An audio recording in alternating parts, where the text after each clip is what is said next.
Hello and welcome back to my channel, Mental Health with Melissa. If you're new here, my name is Melissa. Please don't forget to hit that like and subscribe button. Doing so really helps me get mental health information out there to our communities of color and tons of free LCSW test prep for those of you studying to become licensed clinical social workers.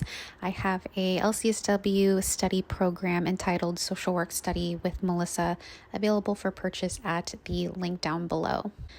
So today we are going to be talking about self-disclosure. I think that the topic of self-disclosure is one to definitely be discussed for therapists in training and as a refresher for therapists. Reason being is because we want to use self-disclosure as a very intentional practice. I think like when I was in school, something that would come up a lot with pertaining to self-disclosure was that you can't be talking about yourself as a therapist at all. Stay away from self-disclosure. We don't want people to know about us or, make it about us. And so that's kind of like how I walked away from like grad school and kind of the impressions that I got. But I think it's because a lot of maybe mental health providers and teachers are fearful to have that conversation about the spectrum of self-disclosure, right? It's just easier to say, just don't disclose at all.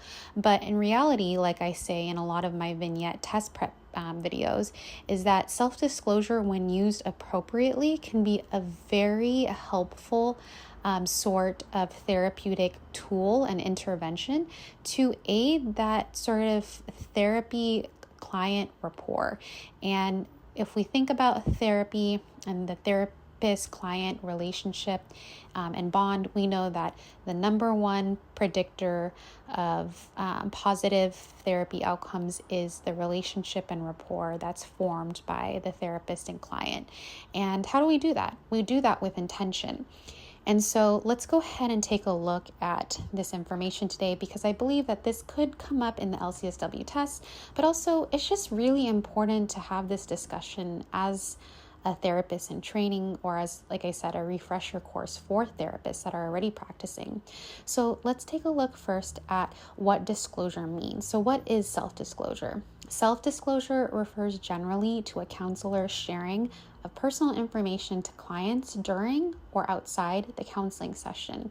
So as you can see here, one of these things may be really important intentionally, and one of them may be not so appropriate, right? But let's take a look further, because even outside of the counseling session, if something comes up and, the therapy session has to be canceled for an emergency, then that also includes self-disclosure. And there is an appropriate and inappropriate way to do those things, right? So let's go ahead and get into some of the details of this. So I found this website, and I'm going to read the next two paragraphs here that I think give a really excellent sort of picture of self-disclosure in the therapy sort of dynamic with a client. And so I want to give the credit to this website. So if you want to hear more or learn more, then go visit this link here. So I'm going to go ahead and read this, and then I want to go over two examples of a scenario where you would want to maybe provide self-disclosure if you feel comfortable, of course, and one where the therapist may be providing self-disclosure that is not so intentional and not so appropriate. So when used sparingly, professionally, and appropriately, counselor self-disclosure can build trust, foster empathy, and strengthen the therapeutic alliance between counselor and client. However, counselor disclosure also holds the potential to derail process and take focus off the client. It is a tool that should be used with care and in small doses. This is according to the ethics professionals working with the American Counseling Association. Learning how, when, or whether to use self-disclosure with clients is really best achieved through training, experience, and supervision. So I agree. So if you do have concerns or questions about effectively using self-disclosure, bring it up in clinical consultation or clinical supervision. Hagedorn. So I'm not really quite sure who this is, but I assume that this is just a clinician that they're referencing in this article here in this website. Notes that once a clinician self-discloses, the client may naturally be inclined to ask questions seeking additional personal information about the counselor.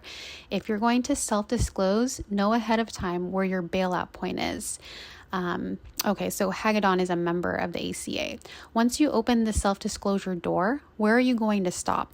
When I worked with couples, they could see that I was wearing a wedding ring. I was often asked how long I had been married, if I had kids, or if I struggled like the clients were struggling. So this is a quote by Hagedorn. Know where you're going to stop answering questions. And then further, he states he doesn't believe that self-disclosure should be an automatic, out-of-the-gate technique for counselor practitioners. Rather, counselors should consider it as a tool to keep it in reserve, using it only when appropriate with clear intention. So again, here's that word again, intention. I think that if you use it with the correct intention, then it can be such an effective tool in the therapeutic process. And I also want to make comment too that it's up to your comfort level. Like, just because you recognize that there is something that you could self-disclose that would really benefit the therapeutic process or help the client in validating something that they feel shame about or something like that, that doesn't mean that you have to self-disclose. You can think about it and talk about it, but ultimately it's up to you. Even if you use and that self-disclosure in the most professional, ethically appropriate, and just clinically correct way, if you don't feel comfortable sharing that, even again, if it's clinically appropriate, then you don't have to. So that's the thing about self-disclosure. It's self-disclosure for a reason. You can choose to self-disclose. Nobody else is going to make that decision for you.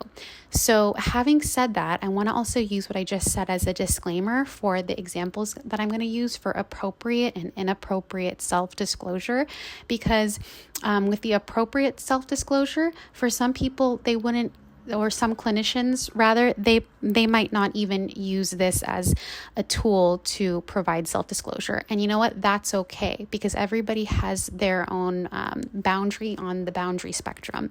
And so I'm just giving an example, again, of something that could be appropriate, but it doesn't have to be something that you would actually use, because everybody has their own clinical style. So having said that, let's get into the appropriate and inappropriate example of self-disclosure. Okay, so the appropriate, so for both of these examples, I use the same client sort of vignette, and then there's a different response for the appropriate versus the inappropriate as far as the therapist response. And that's what makes the difference with the self-disclosure. So the vignette, a client in grief shares to a therapist, I feel like I'm the only one who is having such a hard time after the death of my cat. So this client is saying, like, you know, there's a sense of maybe taboo of feeling so much grief related to her pet. So the therapist shares that she had a dog whom she loved that passed away and had a very hard time with the grief as well. What is the intent behind this? So if you want to comment below before I answer this, because I'm really curious to hear what you have to say. But if you commented validation, that is the intention. Validation and normalizing, those are the interventions that's being used when the client self-discloses that, right? And, you know, the client may ask more questions about this and be like, oh, you know, I'm sorry, when did your dog die? Like, what type of dog was it? You know, how did you get over it? And again, those would be more sorts of arenas of self-disclosure. And so the therapist could make a decision about that and continue maybe to turn it back around to the client. So the therapist here is using this to, again, validate and normalize. And if the client has follow-up questions and the therapist feels comfortable answering them with clear intention of why and how they're answering, then that's okay. But making sure to appropriately turn it back to the concern at hand, which is the client's grief. So maybe even saying something like, yeah, this is very normal. This happened, you know, to me. This happens to many other people. And, you know, I'm curious to know like about your questions about this. It sounds like you have a lot of questions that pertain to grief and losing an animal. So what is your understanding of losing an animal, like in society? Like, is this something that you've ever heard of before? So always kind of bringing it back to the topic at hand and not making it about the therapist. Because in this scenario, the therapist is not making it about him or her.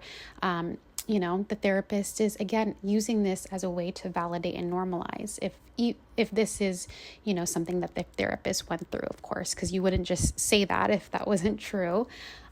So again, it's up to each individual clinician's comfort levels if they wish to share or to self-disclose, because you can still have a perfectly good intervention of validating and normalizing without self-disclosing anything. So just keep that in mind. But if you do feel that there's intention behind it and could help that rapport and therapy bond, then go for it. This is appropriate. Okay, so in that same scenario and vignette, a client shares that in her grief, she writes to her cat in her journal as a form of closure. So something inappropriate in terms of self-disclosure. A therapist shares that when her dog died, she became so depressed, she had to check into a hospital because she was feeling suicidal, and this affected her entire month. So what we see here is the therapist is sharing her own coping. So the client shares that her sort of way of coping with grief was writing in her journal. And so I see that the therapist here she wants to respond by saying, well, this is how I coped. But what is the intention by telling the client specific details about the therapist's own mental health? It's hard to kind of see that here. Like, to me, this kind of sounds like the therapist is more so sharing this because this is something that really affected her and maybe she wants more support. And the therapy session for the client is for the client. So you can imagine sharing such personal and intimate information like this to your client would open up a lot of room for questions. Like, are you okay to be treating me now? Are you still feeling suicidal? That's a lot to put on the client. So this could have to do with anything that's like health related too, right? Like, even if this wasn't like something that had to do with her being suicidal, even if the therapist shared that, after her dog died, she ended up getting really ill because she got food poisoning and had to go to the hospital. So anything that had to do with further than validating her losing an animal is really kind of approaching inappropriate territory. So this is not thought out with clear intention. So this would not be appropriate, an appropriate form of self-disclosure. So I hope this makes sense. I just wanted to give those two examples. So again, it's up to you overall how much self-disclosure you feel comfortable sharing. And it's always a good idea to consult with a clinical supervisor or with another fellow licensed clinical therapist, so that these are things that you can talk through and hear the clinical and professional advice from another mental health provider. I hope that this video was helpful. Until next time, managing mental health matters.